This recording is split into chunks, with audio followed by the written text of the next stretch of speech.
minutes, City Clerk, summary request to approve minutes of the January 24th City Commission meeting and the January 27th Special Commission meeting. Staff recommendation, approval of the minutes. High service switchgear repair upgrades, water filtration, summary request. Award the high service pumps switchgear repair upgrade to DVT Electric Incorporated, 5151 South Division Street in Wyoming, Michigan, since they were the lowest responsible bidder with a bid price of $133,680. Staff recommendation. Staff concurs with the engineer's recommendation and recommends City Commission award the repairs upgrades to DVT Electric Incorporated for $133,680. 2012-2013 City Commission goals. City Manager. Summary request. To approve the list of goals for 2012-2013. This list is the result of a goal-setting session held on January 27, 2012. Staff recommendation to approve the list of goals. Committee recommendation. The City Commission met on January 27, 2012 and identified the list of goals for 2012-2013. Request to amend the resolution approving the exemption of new personal property, ADAC plastics, planning and economic development. Summary request. The State of Michigan Property Services Division has requested that the city amend Resolution 2011-84A for the approval of the exemption of new personal property for ADAC plastics. The Act has undergone several amendments over the past 2 years, and the state is now requiring additional information in the resolution. Staff recommendation, approval of the revised resolution. Employee Compensation Plan, EVIP, Finance, summary request. Under the Economic Vitality Incentive Program, EVIP, adopted by the state last year, the city must meet certain criteria in order to continue receiving the non-constitutional portion of state revenue sharing funds. The first criterion was to prepare and make available a citizen's guide and performance dashboard by October 1st, 2011.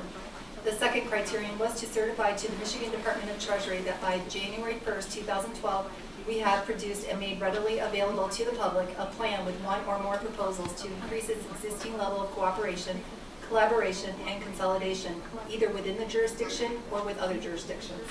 The third and final criterion is to certify to the Michigan Department of Treasury that by May 1st, 2012, we have developed an employee compensation plan which we intend to implement with any new, modified, or extended contract or employment agreement for employees not covered under contract or employment agreement, and that the plan has been made available for public viewing in the clerk's office or posted on a publicly accessible internet site. The Economic Vitality Incentive Program Employee Compensation Plan component is presented for your approval. It shows the specific benefit standards as set by the state EVIP legislation and how the city either has met or intends to meet these standards in future contracts and employment agreements. Once approved by the City Commission, the plan will be submitted to the Michigan Department of Treasury and made available to the public on the city's website. Staff recommendation, Commission approval of the plan and authorization for staff to submit the plan to the Michigan Department of Treasury. Second quarter 2011-2012 budget reforecast, finance. Summary request. At this time, staff is transmitting the second quarter 2011-2012 budget reforecast, which outlines proposed changes to the original budget that has come about as a result of changes in revenue projections, policy priorities, labor contracts, updated economic conditions, or other factors. Staff recommendation, approval. Financial management software, finance. Summary request. The city's financial management software is 16 years old, and the developer has indicated they will be phasing out the system over the next few years. Staff has explored various options and believes the best route is to replace the current systems with BSNA's financial software. The system has become the standard in Muskegon County, which could be an important factor in future intergovernmental initiatives. Moreover, several modules of the software are already being used by the city, and completing this suite will allow for better internal service integration and resulting savings. Staff recommendation, acceptance of the proposal as submitted by BSNA software. Community Relations Committee recommendations for various city boards and committees. City Clerk, summary request. Accept the resignations for John Rolowitz from the Housing Board of Appeals and Philip Okerlund from the Local Development Finance Authority. Appoint Raymond Hilt to the Zoning Board of Appeals, Ruby Clark to the Citizens Police Review Board, and Michael McFall to the Construction Board of Appeals.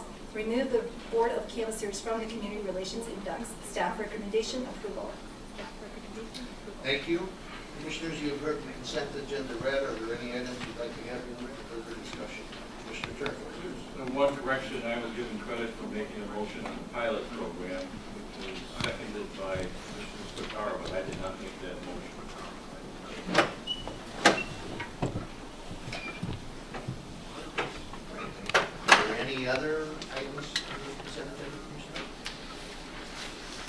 Mr. Mayor. Thank you, Mr. Mayor. I would move that we approve the consent agenda as presented. It recognizes the corrections and everything. Yes, I recognize it. Been moved by Been moved by Vice Mayor Gallon, supported by Commissioner German to approve the consent agenda as read with the error noted by Commissioner Turnbull. Is there any discussion? Roll call, please. Commissioner Hood? Yes. Commissioner Spataro? Yes. Commissioner German? Yes. Vice Mayor Gallman? Yes. Commissioner Turnquist? Yes. Mayor Martington? Yes. Motion passes. Thank you. Unfinished business, item A, please. Second reading, pilot request, Bayview Towers Ordinance Amendment, Planning Economic Development. Summary request. Carl Skorinsky is Vice President of American Community Developers Incorporated, which has purchased Bayview Towers in Muskegon. There is currently a pilot for Bayview Towers, which was approved in January of 1980. Mr. Skorinsky intends to keep the existing Section 8 status of the housing development and is requesting an extension of the pilot from the city. Since an alternative form of financing is being sought for this project not currently included in the pilot ordinance, an amendment is necessary to the ordinance. In addition, the owner is requesting a pilot for a maximum of 40 years, and the current ordinance only allows for 25 years. The Commission approved the ordinance amendment on January 24th by a 4-3 vote. Therefore, it is necessary to have a second reading. In addition, the ordinance amendment approved by the Commission on January 24th gave only 24 months to the developer to obtain initiative financing. In actuality, it should be 27 months. Staff recommendation, if the City Commission agrees that the pilot is necessary for this property, staff recommends that the ordinance amendment be approved and the clerk be authorized to sign the necessary documents. Thank you. Our attorney has some comment. I do, Mr. Mayor. Commissioners, you've got the ordinance in front of you. There's one change to the ordinance that you have in front of you. On page 2, section 82-50, friend 4, line 3, the section 8 contract is scheduled to expire within 2 years, not 1 year.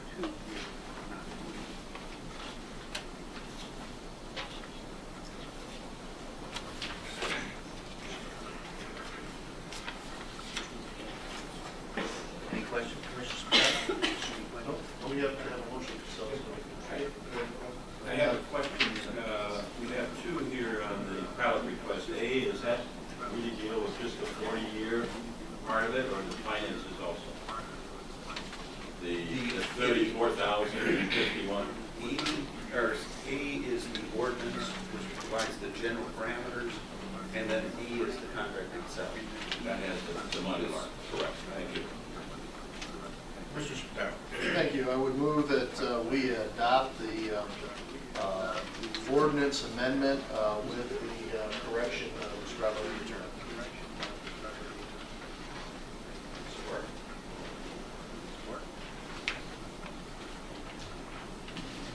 Support. It's been moved by Commissioner Spataro, supported by Commissioner Hood to approve the second reading pilot request of Bayview Towers, the ordinance amendment with the change in that Attorney Schreier had brought forward to us. Is there any discussion? Vice Mayor. Mr. Mayor. I will be voting no on the ordinance amendment as well as the pilot. And it's no reflection on the organization and the ownership. I think I voted on 2 pilots during my term in office, and that was early on in my first term, my 10th year. Some good rationale that come up with the last meeting when we discussed this as to why we should consider this. I do have concerns that by allowing this extension, that we have a number of other outstanding pilots in the area, and I think this would potentially set precedents where we would be revisiting this in the future with other organizations. Not necessarily bad, but good. But I do have issues with this vehicle for financing, and spoken of those in the past.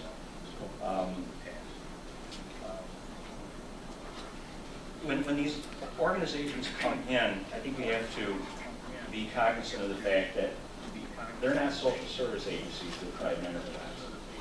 And I think the net beneficiary in any of these enterprises ultimately become the syndicate that ends up buying the tax credits.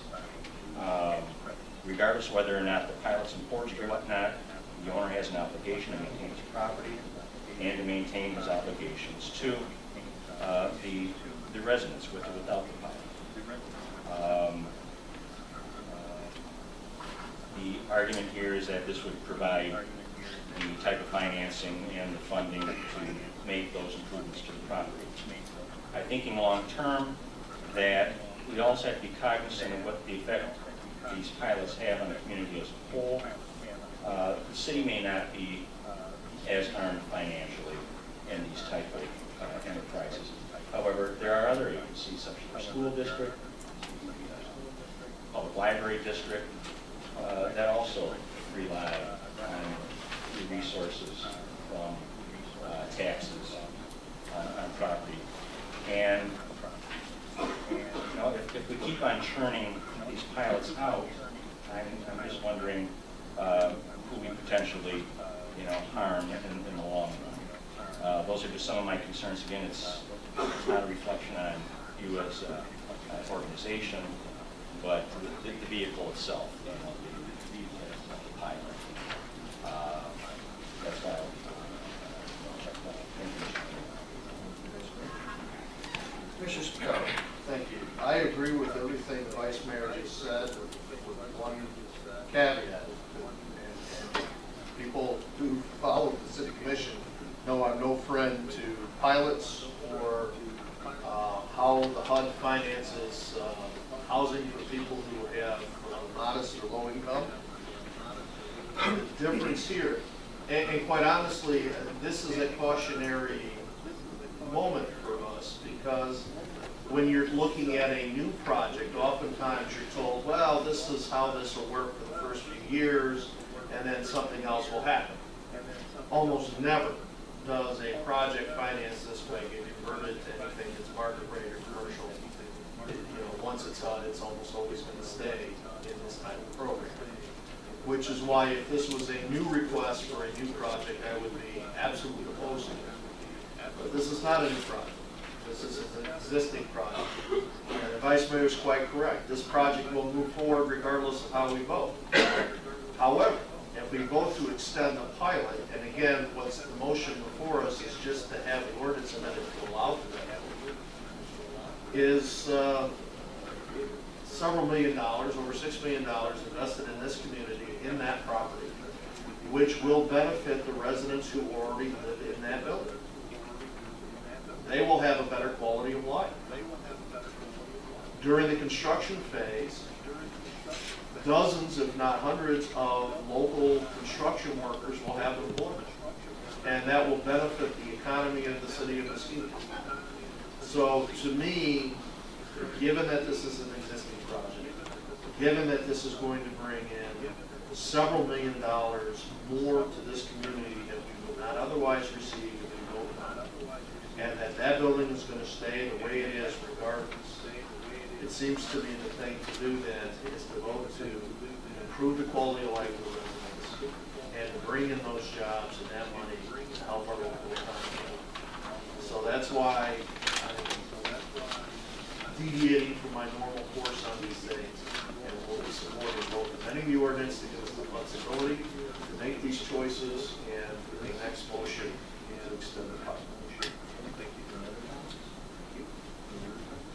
Well, I'm in agreement with Commissioner Spataro. I'm in agreement with Vice Mayor Gower to a large degree, but I think Commissioner Spataro is absolutely correct. If this was a new project, it wouldn't have been. In fact, we've had some new projects that have come forward to the city where before they even got to the commission, they've left because they know really where the city commission stands on this. This is a large investment in an old building, and really a key location in our community. It's on an entryway to our community. It overlooks Muskegon Lake. It's near our farmers market. and it's on the fringe, the very fringe of our downtown. My concern would be that we could end up with the owners now deciding that perhaps it's in their best interest to sell this property. And if they sell this property, we don't know who's going to purchase it. But in older urban communities like what we have enough rental properties where ownership doesn't already care. And we know what that's done to some of our neighborhoods. We don't need that to happen to a story, however many story building it is, on a key entryway to our community. I've been very impressed by the applicants and the way that they've approached the city commission, and the fact that they've been willing to work and have worked in Muskegon Township with local contractors and another project that they have there. And when a request was made as to whether they would consider putting a sidewalk in that would connect the residents of that building to the farmers market downtown, there wasn't any hesitation to say that they certainly would be willing to take a look at that. A $6 million investment into our community is a big investment. When it takes place with housing, it'll take care of neighbors of ours that otherwise are probably not going to be able to move from where they are and then watch it deteriorate. And there'll be another city commission somewhere down the road that's going to have to deal with an old building that will become unsafe. So I will be supporting the ordinance, and I will be supporting the second measure that comes up. And I would tell you that whether we move this ordinance or not, when other pilots come up from other projects in this community, in all likelihood, they're going to come forward, they're going to ask for an extension. And each one of those is going to have to be looked at individually, just like we look at every agenda item that comes forward. Because I vote for this one tonight, doesn't mean that the next one that comes up will happen. Is there any other discussion? Roll call, please. Commissioner Spataro? Yes. Commissioner German? Yes. Vice Mayor Gowron? No. Commissioner Turnquist? Yes. Mayor Warrington? Yes. Commissioner Hood? Yes. Motion passes. Thank you. Item B, please. Pilot request, Bayview Towers, contract provision, planning and economic development. Summary request. The pilot contract between Bayview Partners Limited, Dividend Housing Association, LLC, and the City of Muskegon was approved by the City Commission on January 24, 2012. However, the length of time allowed for the developer to obtain a reservation of low-income housing tax credits or an authority loan commitment or a HUD-insured loan should have read 27 months, not 2 years. Staff recommendation to approve the revised contract and authorize the mayor and clerk to sign. Thank you. Mr. Schreier, is there a change to this one? There is. Commissioners, you have in front of you the proposed contract.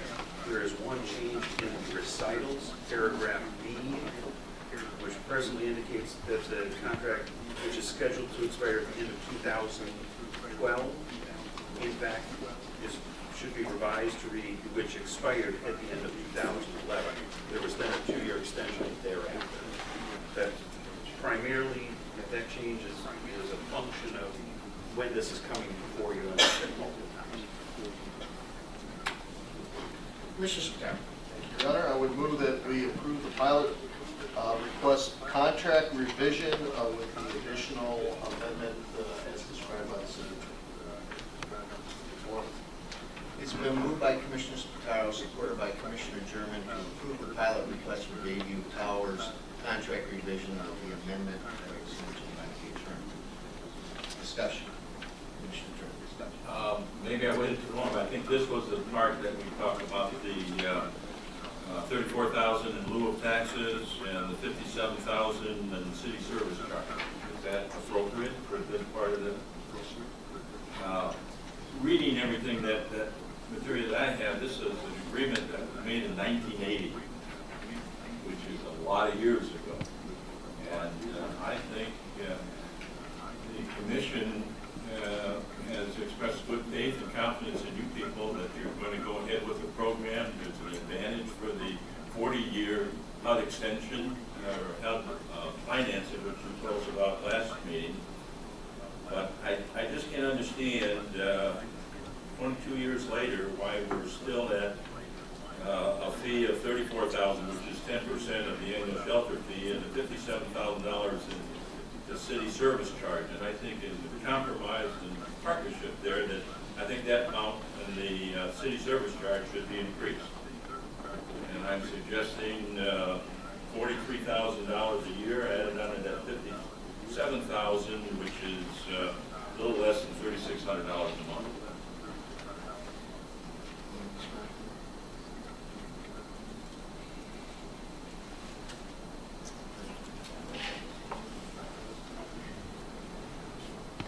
Well, I just think what you said to me is-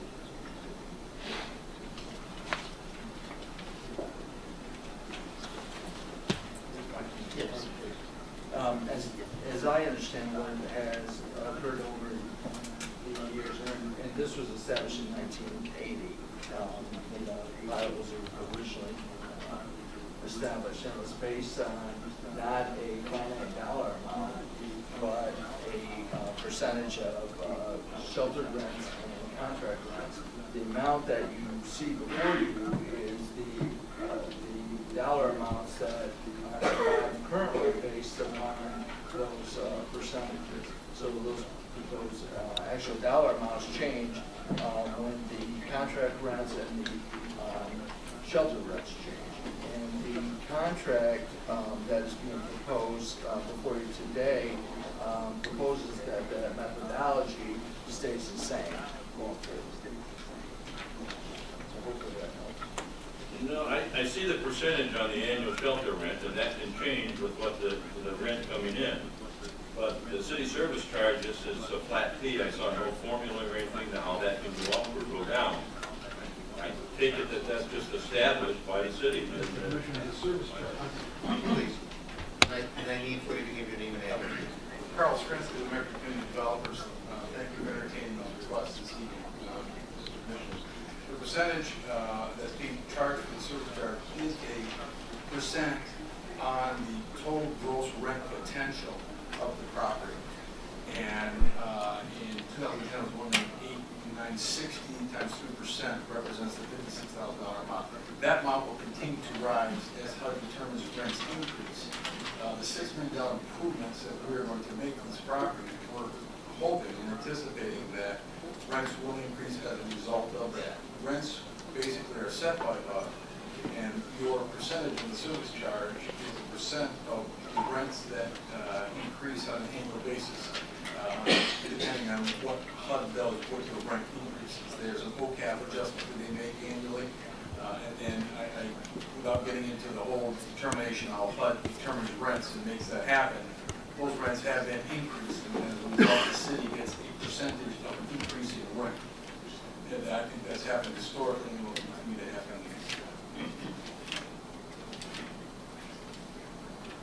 It's kind of a quick question. The $57,000, I didn't know that, that changes depending on the HUD rent. Yes. What has been the history of that number in the last 3 or 4 years, do you know? I don't know, but Derek Smith may be able to help help me out. I believe over the last 3 or 4 years, it's been in the neighborhood of between 54 to 57 over the last 3 or 4 years. So the last 3 or 4 years has been relatively stable. But over time, since 1980, it has trended up overall. And it is, again, based upon a percentage of the gross potential rents for the property. So the city service charge is not something between us and the landlord. It's still determined by a HUD formula. No, it's based on the original agreement that was signed between the original project developer and the city back in 1980 at a flat percent, 93% of the gross potential rents, if you will, for the project. Maybe we can change that percentage. I mean, it seems low to me, and you're looking at a difference of currently, it's going to, over the 40 years, it's going to be almost $8 million in tax abatement for the corporation. Increasing that, we would get closer to $6 million, which is still a healthy amount of money. I wish there were a way that we could increase that service charge.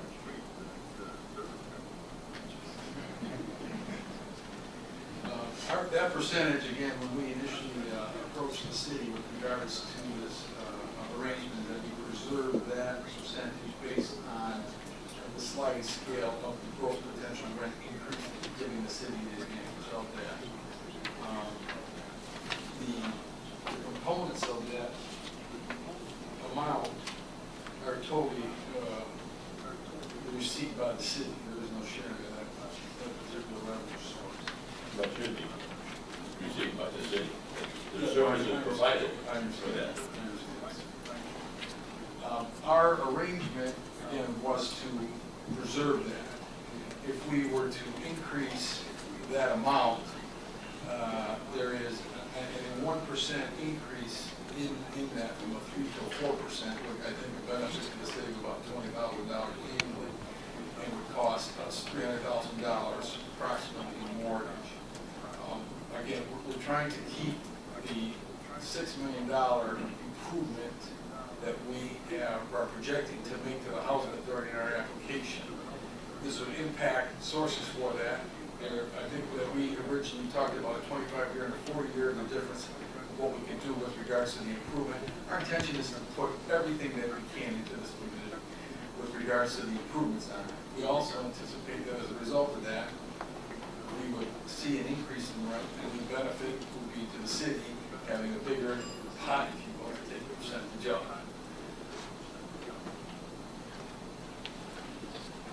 Okay. I really can see the advantage, big advantage for the city with the improvements that you're planning, the $6 million renovation, local work, and everything. I think that's fantastic. I just think that the city should be receiving more for the services that it provides to baby jobs. Commissioner Sappi. I certainly can appreciate that concern. And certainly I would understand that the commissioner would know no on the issue because of it. I would say that we've had this item before us for quite a while. And as a matter of just practicality, if we want to reopen these kinds of negotiations, we should have directed staff to do that when this came before us a month ago. It's not really reasonable to try to renegotiate a contract before us from the dais of the commission. That's why we have committee meetings and work sessions. And, this, I appreciate the complexity of HUD financing. Representing the city of homeless continuing care for a number of years, pretty well versed in how this works, and it's not quite as clear cut as if you change a percentage, everything else stays the same. It really is like a sweater. You pull a loose string here, things unravel somewhere else, and it really, you have to sit down and really make sure that you're not messing up the financing formulas for HUD when you're working on projects like this, because of the complexity. One of the reasons why going forward, getting into these with new developments is something I tend not to want to do. So I appreciate where this is coming from. Really, he's not being disingenuous when he says $20,000 extra to the city by changing that formula. It could mean hundreds of thousands of dollars in extra financing costs. It probably would, if not more. So I would suggest that we have an agreement that our staff has worked out with this developer before us, and we should, if we're comfortable with it, vote yes, and if we're not, Any other discussion? Just one. Correct me if I'm wrong, and I thought we spoke about this before, about tenants in that complex. you have said that rent would not, go up for those tenants, but I kind of said something about. That's correct. The rent to the tenant does not increase. The HUD determines that the fair market value of the rent of the property should increase, they will grant an increase. The tenant continues to pay what the tenant can afford with regards to their income. The tenant always pays 30%. That 30% represents zero, the tenant pays zero, the federal government pays the difference. And they allow the rent to increase so that it can be contributed to the payment. From an operational standpoint, from a community tax standpoint, from all the other components. And that's one of the main questions that I was getting. That's from the absolutely, that can't change, that's written into the HAP contract that guides the whole determination of rents, the sharing proportion of those tenants that reside in these communities.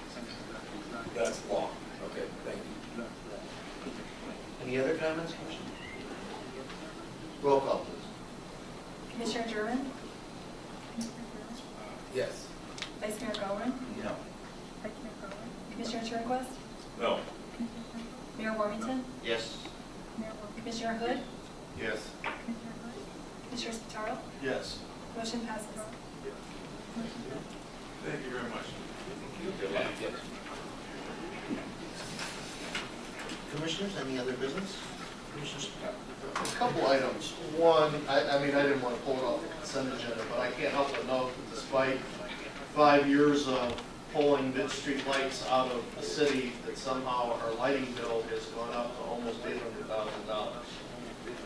Is there anything at all we can do to do, and my frustration, of course, is that the light's privatized.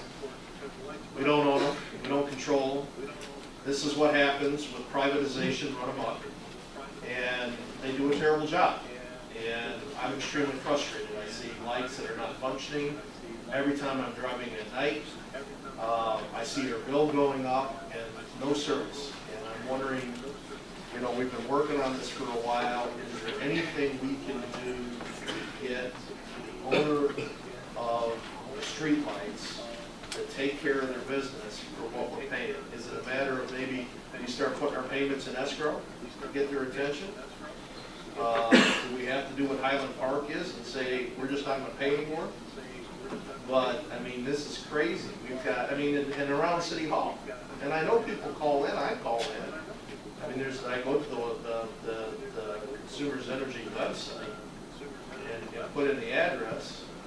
And anyway, I'm just extremely frustrated. I just feel like we're getting ripped off. We're paying a lot of money for a service and we're not getting it. And the citizens in this community are suffering as a result. I don't know. I'm open to any reasonable suggestion to try to deal with that. And the other thing is again, Commissioner Waring wasn't here.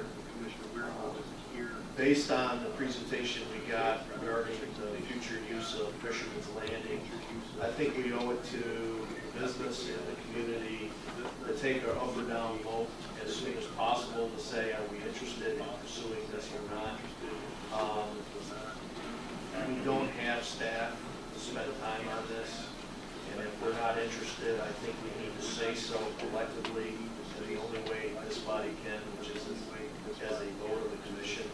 And I think we ought to do that at a point where the interested parties, the fishermen, the residents of the proposed relocated area, and the business can be notified that we're going to say yes or no, we're interested in pursuing this or not on that particular meeting. Thank you. Any other business? Is there anyone in the audience who would care to address the commission tonight?